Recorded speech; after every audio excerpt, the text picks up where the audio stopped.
সাধারণত বাবা মারা এটা বলে থাকে ছেলে এবং মেয়ে উভয়ে আমাদের চোখে সমান, কিন্তু এটা কি আদৌ সত্য?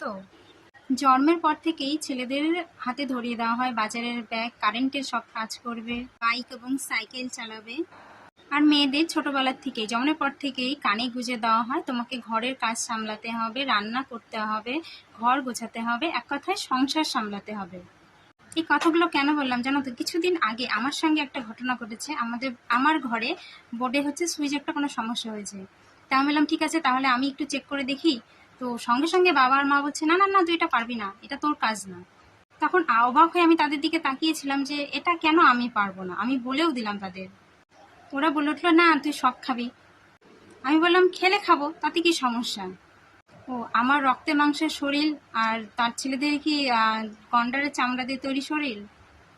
আমি সব খেলে যতটা ব্যথা পাবো, নিশ্চয়ই তার মানে আমার দাদা বা ভাই সব খেলেও ঠিক ঠিক ততটাই কিন্তু ব্যথা বা কষ্ট পাবে।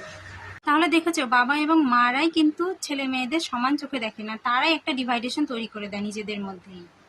আর সমাজের কথা নাই বা বললাম, এটাই হচ্ছে আমাদের সমাজ এবং এটাই বাস্তবতা।